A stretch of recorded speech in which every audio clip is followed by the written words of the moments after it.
Well, I guess, check. Are we there? Hello? Hello.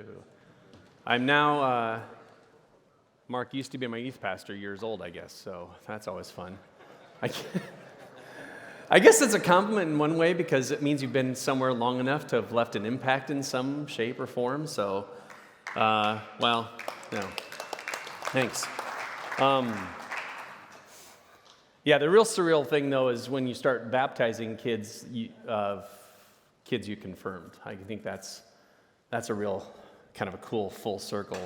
In fact, I just got a message last night from a gal who, back when this room was half this room, went through confirmation, sat right back over there, about where Scott Porter is right now, and she got married last summer to a great young man. They have a little daughter, and they're looking to get her baptized. And she reached out and said, "I want you to do it." I'm like, "This is really cool," and I feel really old, so. But I want to start out by just sharing a quick verse. It's actually from our reading for today, because it'll kind of set up, I think, what we want to talk about, or what I feel like God wants to talk through me today a little bit. This is Paul in 1 Corinthians. He says, "After all, who is Apollos and who is Paul? For we're only God's servants through whom you believe the good news. Each of us did the work the Lord gave us. I planted the seed in your hearts, and Apollos watered it, but it was God who made it grow. It is not important who does the planting or who does the watering. What's important is that God makes the seed grow." I think that's something that I've really been blessed to have witnessed a lot in what I've done now over the last 24 years here around Hope. We just had 2 boys graduate recently from Waukee High School. They're the ones in the caps and the gowns. They're twins. Although when I joke, so this is the first time I really can't use my joke. I often say to folks, I have twins that are 18 and 14 and another 18-year-old because the 2 that are side by side over here are the exact same kid, 4 years apart, and then the other is a completely different kid. So he's not really like his twin brother at all. But we're really thrilled that we've kind of reached this milestone. Many of you have gone through this milestone and you can't even remember this milestone anymore because of maybe how long ago it was. We're fresh in the midst of it. And watching our kids go off into the world. Luke is at the one that's right next to, well, in the middle. He's at Bible camp this summer, working to go Okoboji. We're thrilled about that. And Noah is, if you've ever gotten some popcorn at the Jordan Creek Theater recently, you probably saw my son Noah there. He's one of their favorites. So that's his JOB for the summer. It's funny because I think I'm at an age now also at Hope where not a lot of people really know what I do. Because what I do is so different and dramatically not what you've seen here that I thought I would at least come here today and tell you a little bit about what I am doing because I think it's really exciting. It's something that you have, whether you know it or not, you're having an impact on what I do by just being a part of Hope. So I think it's important for you to know what your ministry is doing. But a little bit about me too. I didn't really grow up in the church. That's my confirmation photo in sophomore year of high school. But I didn't start back to church until 8th grade because church wasn't a part of my story growing up. It just wasn't something that my family did. There's a longer story about that that I can tell just the brief snippet of it that I found out later in life. I was like, why was my family so anti-church? Well, my dad's dad, so my grandfather Ray, was a Mason. And the church that they went to in the small town that I grew up in was a Missouri Synod Lutheran church. And they actually looked at my grandfather and said, "You're not welcome here," because he was a Mason. So my 10-year-old father at the time heard somebody say to his hero, his father, "You're not welcome." So is it any wonder my dad was anti-church? And so it wasn't a part of our story. But I went back because I was curious, like, I'm scared to death of dying, or at least I used to be. Not anymore, but I went back to church because I thought, well, nobody else is telling me what happened, so maybe the church could. So that was my little 14-year-old self going back into the church trying to figure this thing out. And then that's just me being an idiot because that's coming up. If you want to do something really fun in the middle of the summer, volunteer for VBS. It is a riot. We get paid to be goofballs for 2 weeks around here. You won't get paid as a volunteer, sorry. But I do, so that's great. My faith really took off, though, in the summers between 1989 and 1995, and I worked at Riverside Bible Camp. Remember when I first went back to church, my pastor, Gene Anderson, said to me, "Hey, you should go to Bible camp this summer." And being a new guy in church, I thought, okay, Camp, I can get behind. Throw the Bible in? What? What does that really mean? I had no concept of what Bible camp was, but I went as a kid and had an absolute blast. It was where my faith really, really grew to a point where I really wanted to give my life back to Jesus and do things that would honor him. And that's the summer of 94. That's our camp staff. I think it's 94, yeah. Where I was actually the summer program director that year. Those are big moments for me. If you've been a part of camping ministry, this is probably something you would understand. Or if you've been on the wilderness trips with the men's ministry here before, and you get away and you just have that immersive moment with other guys talking about faith.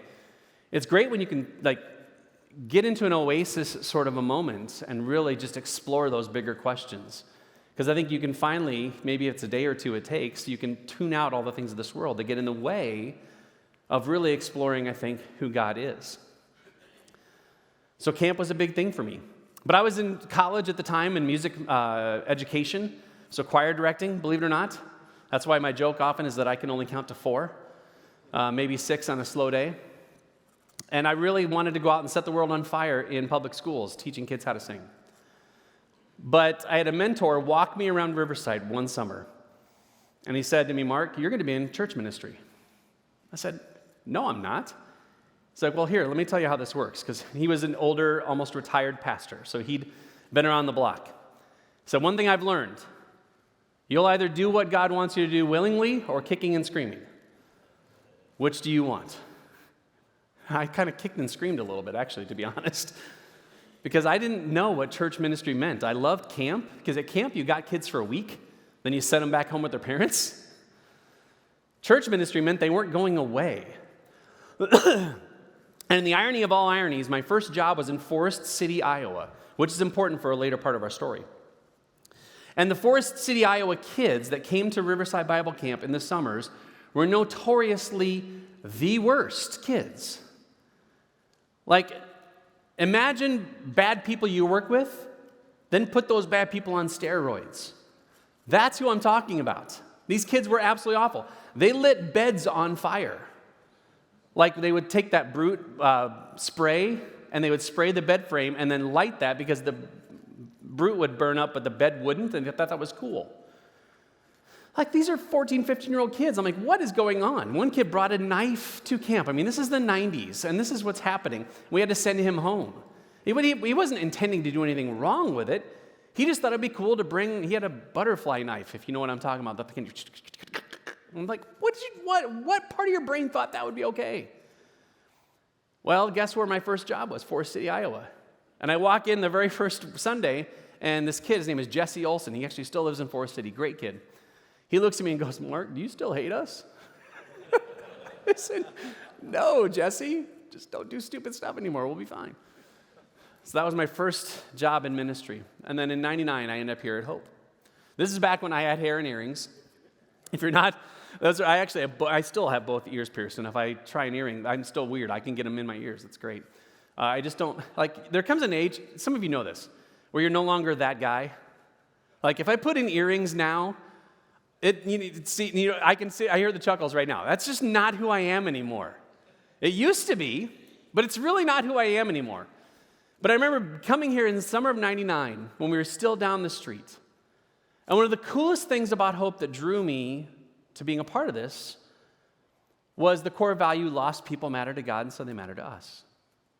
Because having gotten back into church in 8th grade, being welcomed as kind of one of those lost kids, that's where my heart bled, was for people who really weren't connected with church.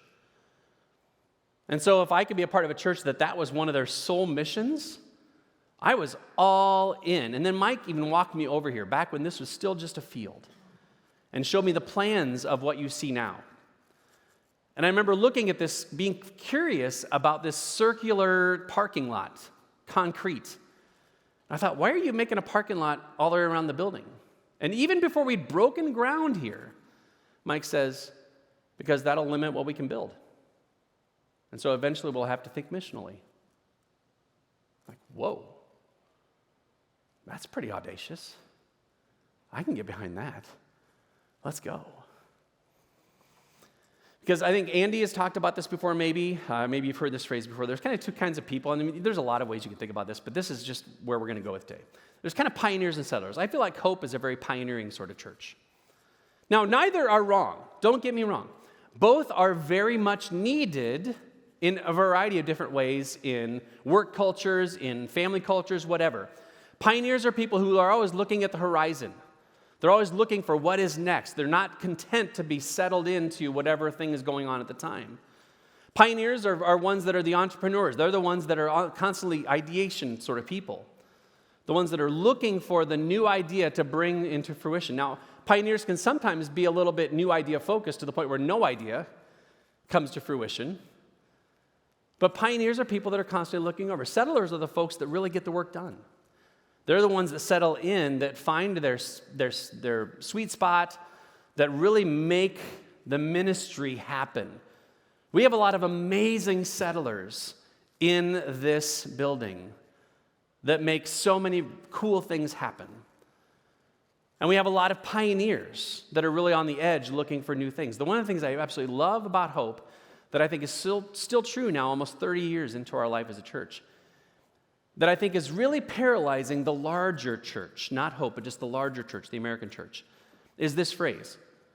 Well, that's not how we've done things before. That phrase really doesn't exist around here. It's not that we don't have some traditions that happen, but Hope really doesn't have a lot of things where we say, well, that's not how we've done things before.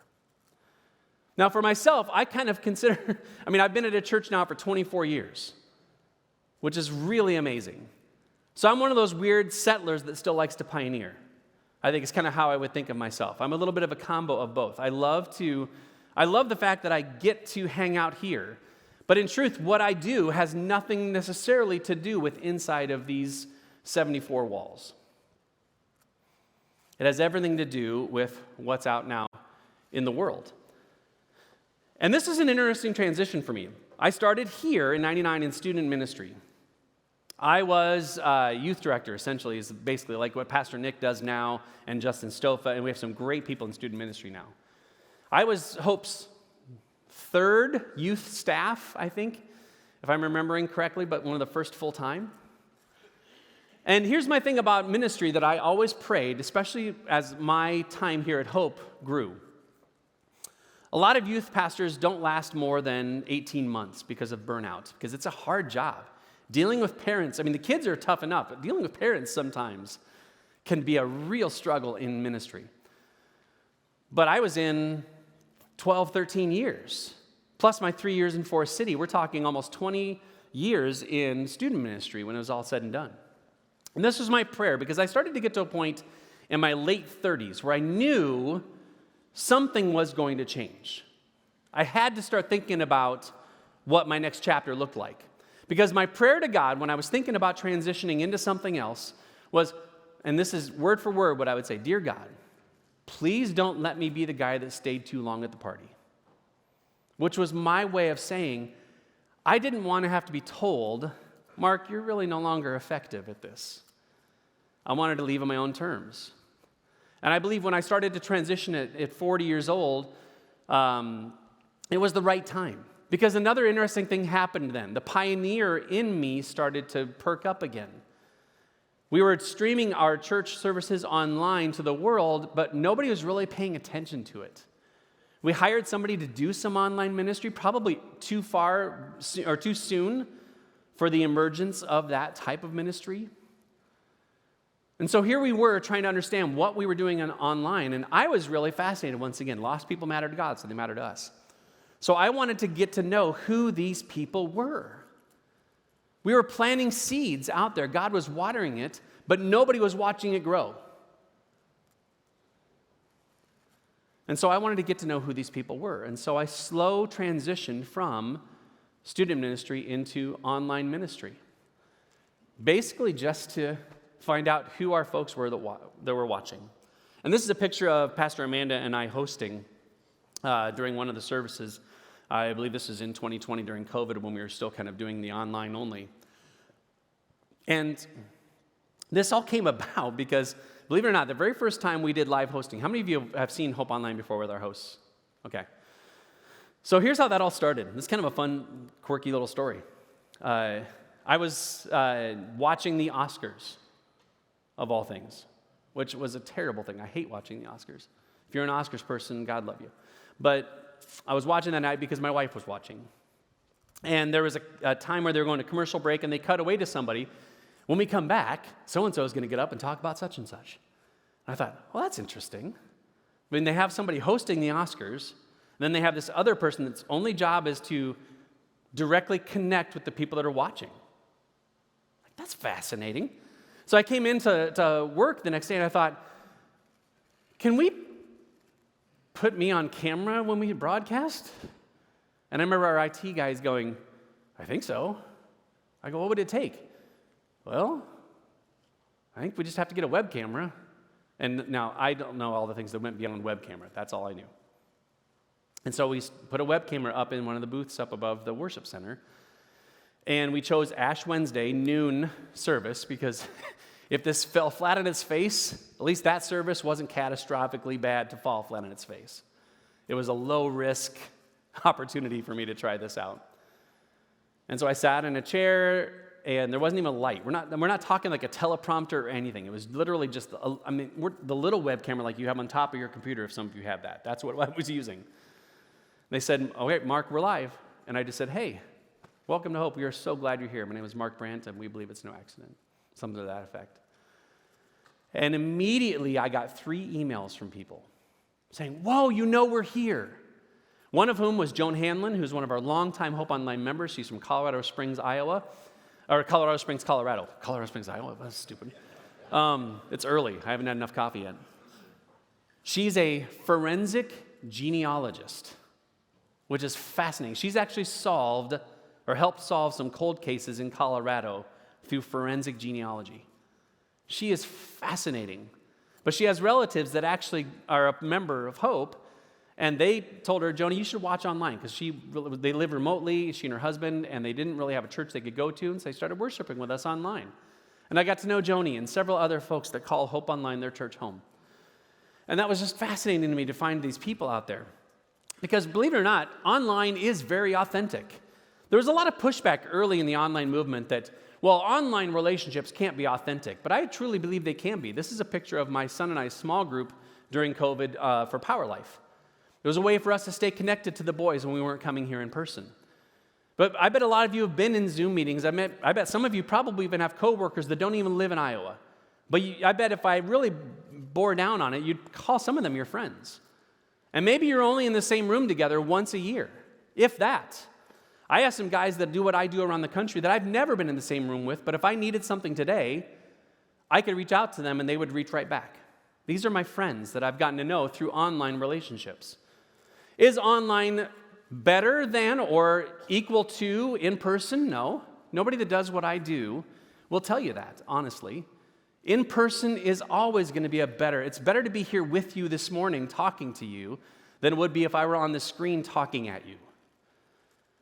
But online is a great start into getting people introduced to church. And Hope's reach was going out, and we were finding that there were hundreds, if not thousands of people connecting to us who had a story. And I wanted to know what their story was. Well, fast forward a bit. Remember, my first job was in Forest City, Iowa. And we had some folks in Forest City that were church nomads. They had left their church for good reason, I think, and were watching online. And these were folks that were a part of my small group when I lived in Forest City. And one of them reached out to me and said, Mark, we're really kind of tired of worshiping by ourselves in our houses. What would you think if we just got some people together and, worshiped on a screen somewhere? And I didn't have a reason to say no. I didn't even know what this was. I just said, why not? One of them worked at the YMCA in Forest City that had a community room, and it had a projector. The recipe was there. And so in November of 2015, this small group of 24 people got together in Forest City, Iowa, drew the screen down on the wall, turned on the projector, and turned on Hope Online, and got together for worship. I thought, this is fascinating. And I went to visit them not long after they launched, And it was really curious to me when I sat there. I thought, these are people I knew, so it wasn't like I was walking into a room cold. But what I was walking into was something that was completely new to me in the terms of how to do church. If you've ever been in maybe this room or the gym on a bigger service, Christmas Eve, Easter, things like that, this is exactly what they were experiencing. And the funny thing was, when the offering song got done that particular Sunday, they stood and clapped. And my cynical brain was thinking, they can't hear you. But my ministry brain was thinking, wow, how compelling this must be for them to want to engage with, knowing that that person can't hear them. They stood, they sang out loud. It was absolutely 100% church, albeit 2 hours and 15 minutes away. And that's really how our local site ministry was birthed from Forest City. Well, then I had to kind of get a handle on this. I'm like, what is this thing going on? And in a longer story that I can't tell this morning, we kind of ruffled a few feathers in our larger family because nobody in the country was doing this in the Lutheran church, and they didn't know what to do with it. Anything new, often, if you got deep settlers, that's the people I talk about that have been settled. Deep settlers don't often deal well with new things. And this new thing was causing a lot of consternation in our bigger family. They didn't necessarily not like it, they just didn't know what it was, and it kind of caused some issues, but I like peeing in other people's pools, so it's fun. So then a guy in Ames reached out to me and said, Mark, what would you think about if we do this here? And I thought, oh no, this is going to become bigger than just this little thing. And I surrendered it back to God. I did not start online ministry or even ministry in general thinking that someday I would be leading these small groups of rebels in these little towns doing church. But that's exactly what God had designed all along. Now we have 8 active local sites in Forest City, Clear Lake, Iowa City, Newton, Bondurant, Panora. In fact, we're having a Taste of Hope Panora this Sunday afternoon. If you go to Sunday Fun Day, jet out to Lake Panorama. We're going to be doing outdoor worship and having a great time out there. Omaha, Nebraska, and also Kansas City, Kansas. 8 different places where people are gathering on a Sunday morning to worship. So if you ever find yourself traveling, this is my unashamed plug, drop by. There's a Hope site probably close to you, although Forest City really isn't. I always feel bad. Forest City rarely gets West Des Moines folks dropping in because it's not like you're sitting up one day and let's go to Forest City. Why not? Clear Lake, yes. Omaha, yes. Kansas City, yes. Iowa City, yes. Forest City, They're great people, though. If you're like, I want to go off the beaten path, stop by sometime. So 8 local sites. And who knows, God might have more, down the road. I just always, people reach out to us. I'm not looking at a map going, hey, let's go there. These are Hope folks that reach out to us. But a new thing is emerging, and this is what I want to conclude with, that I want you to know about, because this is really exciting. This is where I think we're headed in online ministry. This is New Life Church in New Tripola, Pennsylvania. They are a struggling young church. Had to let their pastor go because financially they're about 8 months from being financially not solvent. But they have a real core group of folks that want to revitalize. So one of them actually Googled Lutheran churches online, and they found us. And they reached out and they said, can we just take your messages as our sermons, as our pastor essentially, and we'll do the music? Once again, hard to say no to that. And so every Sunday morning, on delay, because they're East Coast and their timing is a little different, they take our 8 a.m. sermon, and Hope is their church. Who knows what God's going to do with this? But we actually are doing this in 3 or 4 different churches right now, where there are a lot of churches that unfortunately have been deep settlers for far too long and have some great core folks that want to continue to do ministry. And I believe that we are blessed to be a blessing as a church. And because we do this anyway, we're offering this to these churches absolutely free. They have no cost to this whatsoever, which blows their minds. Like, seriously, you're not going to charge us anything? Like, no. You could do this whether you asked us or not. How do you quantify that? I'm thankful you told us you're doing this. This is great because we're better together, right? And William Miller is the guy that he's setting that up. That's actually Perry right there. You see that? There you are, Perry, on the screen there. They were testing it that morning. But these are brothers and sisters in Christ who are being connected to us and what God is doing. This is fascinating stuff.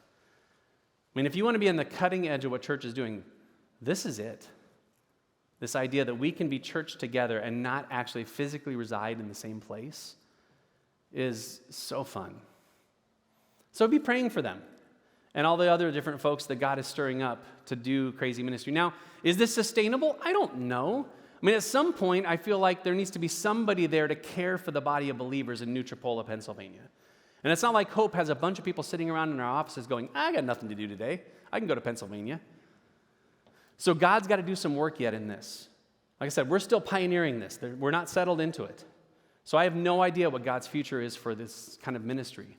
But I'm excited to at least give it a try, because the tragic thing would be not trying it. The tragic thing would be not allowing God to do what only God can do. I mean, really, there's only one person in the resurrection business, Jesus. He did it a few thousand years ago, did it pretty good.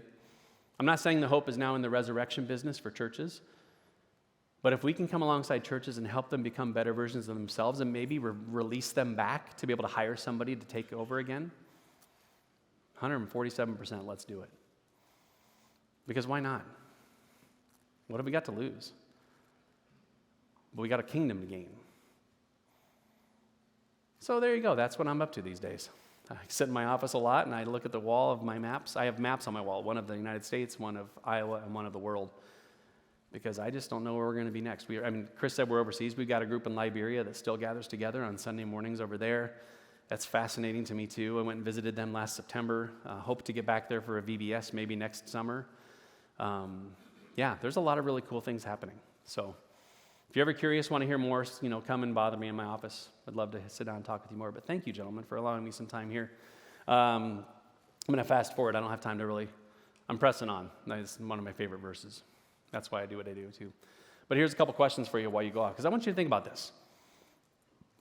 Has God laid anything on your heart recently?